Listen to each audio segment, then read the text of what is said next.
जाई विधि करतु सप्रेम विचारा, आये सपधि सिंधु यही पारा। कपिन विभीषण आवतु देखा, जानय रिपु दूत विशेषा। कायरा कपीसु पे आए, समाचार सब ताए सुनाए। काहे सुग्रीव सुनो रघुराई, आय मिलन दशनन भाई। काहे प्रभु सखा पूछो ये, कहा कहे कपीस सुनो नर नाहा। जानी न जाए निशाचर माया, काम रूप के ही कारण आया। भेद हमारा लेन सठियावा, राखिए बांध मुए ऐसे भावा। सुग्रीव श्री राम जी से कहते हैं कि इन राक्षसों की माया का पता नहीं भगवान, ये हमारा भेद लेने के लिए आए होंगे, इसलिए मेरा आपसे निवेदन है कि उन्हें बांध लीजिए। श्री रामचंद्र जी कहते हैं कि आपने नीति निपुण बातें कही है, लेकिन विभीषण मैं शरणागत के भयहारी हूँ और मैं ऐसा नहीं कर सकता। आप उन्हें इज्जत के साथ मेरे साथ ले आइए। कहा भी गया है कि भगवान की माया को कोई जान नहीं सकता है। इस ब्रह्मांड में जो पृथ्वी है, ये सूर्य का एक ग्रह है। इसी प्रकार के 9 ग्रह हैं जो सूर्य का चक्कर लगाते हैं, सौरमंडल कहलाता है। ऐसे सौरमंडल इस ब्रह्मांड में अनेकों हैं।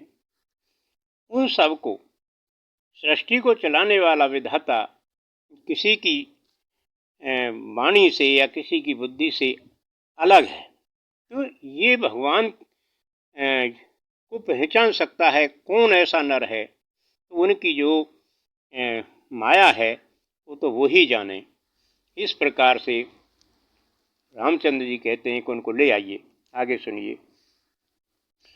अरे सखा नीति तुमने निकोय विचारी, मम प्रण शरणागत भयहारी। सुन प्रभु वचन हरु से हनुमाना, शरणागत बचल भगवाना। शरणागत कुंजो तजे निज अनहित अनुमान। ये नर पावर पाप में तिन्हें बिलोकत हान। सियावर रामचंद्र पद रज शरणम। दरवाजे पर भिक्षा मांगने के लिए जो हमारे पास आया है, अगर उसको भिक्षा भी न दिया जाए तो वे पाप है। शरणागत की रक्षा करना हमारा ये परम कर्तव्य है। वो कहते हैं आगे, कोटि विप्र बधु लागे जाऊ, आये शरण तजू नय ताऊ। सन्मुख हुए जीव मुए जेवई, जन्म कोटि अघुना से तवई। पापवंतु काय से यशु भावु, भजन मोर काय भव नय काऊ। जो पे दुष्ट हृदय सोई हुई, मोरे सम्मुख आवे की सोई। निर्मल मन जन सो मोए पावा, मोए कपट छल छिद्र निभावा। भेद ले नो पठवाए दसु सीसा, तब उन्हें कछु बेहानि है कपीसा। रामचंद्र जी कहते हैं, हे सुग्रीव वानर श्रेष्ठ, यदि वो भेद लेने भी आया है तब भी निश्चिंत होकर के उसे लाइए। मैं संपूर्ण समय समर्थ हूँ, इस प्रकार डरने की कोई आवश्यकता नहीं है। जग में सखा निशाचर जेते, लक्ष्मण हने निमिष में उतेते। जो सभी त्यावै शरणाई, राखूं ताए प्राण किए नाई। उभय भातु ते आनो, हसी कहीं कृपा निकेत। जय कृपाल कई कपि चले, अंगद हनु समेत। सियावर रामचंद्र पद रज शरणम। महाभारत का एक प्रसंग याद आता है देख करके। एक बार जब युद्ध चल रहा है तो 9वें दिन भीष्म पितामह बेचैन रात्रि में घूम रहे हैं। उस समय कर्ण वहां पर पहुंच जाते हैं और अपनी व्यथा बताते हैं कि मुझे भी नींद नहीं आ रही है। क्यों नहीं नींद आ रही है? कहते हैं कि जब मेरा और अर्जुन का सामना हुआ है तो मुझको हार देखनी पड़ी है, जबकि मैं अपने को उससे कम नहीं समझता। तो भीष्म पितामह उत्तर देते हैं कि मैं भी संसार में अभी तक किसी से नहीं हारा, लेकिन अर्जुन के साथ मुझे भी उसके सामने पराजित होना पड़ रहा है। ये सब कुछ अधर्म का साथ देना है। तो उसी प्रकार से आज विभीषण अधर्म की श्रेणी से हट करके धर्म की तरफ को आ रहे हैं। तो धर्म का रास्ता ही श्रेष्ठ है। हर एक ग्रंथ में धर्म के रास्ते को श्रेष्ठ बताया गया है। रामचंद्र जी, श्री राम जी अपनी माया को चारों तरफ फैलाए हुए हैं। जिस तरीके से वो चाहते हैं सब कुछ उसी तरीके से होता है। आगे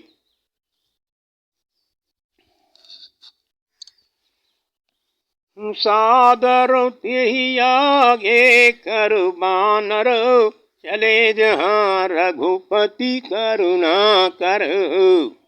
दूरी ते देखे दो भ्राता, निनंद दानु के दाता। बहुरी राम छवि धाम बिलो की, रहे टिटुक एक टक पल रोकी। भुज प्रणाम कंजारुण लोचन, श्यामल गात प्रणत भय मोचन। सिंह कांद आयत और सुहा, आनन यमित मदन मन मोहा। जो एक शौर्यशाली व्यक्ति के शरीर के लक्षण होते हैं, जिन पर सीता जी मोहित हुई थीं, वो सारे लक्षण इसमें बताए गए हैं कि श्री रामचंद्र जी की छवि किस तरीके की है। उन्हें देख करके विभीषण जी एक साथ तन मन की सुध भूल गए हैं। आगे नैन नीर पुलुकित अति गाता, मनुधर धीर कहिए मृदु बाता। नाथु दशाननु काऊ में भ्राता, निशिचर वंश जन्म सुरत्राता। सहज पाप प्रिय धाम सुदेहा, यथा अलू कहीं तम पहनिहा। विभीषण जी कहते हैं कि मैं जन्म से ही राक्षस कुल में हूँ और स्वभाव से ही मैं पाप में हूँ। मेरी प्रवृत्ति ऐसी ही बनी हुई है। उल्लू अंधकार में रहना पसंद करता है। और मैं आपको किस तरीके से मैं आपको धन्यवाद कहूँ। श्री राम जी उनको अभय करते हैं और क्या कहते हैं। सवन सुयस सुन आया, प्रभु भंजन भव भीर। त्राहि त्राहि आरतो हरण, शरण सुखद रघुवीर। सियावर रामचंद्र पद रज शरणम। शंकर हरिओम जय जय सिया राम जय जय हनुमान।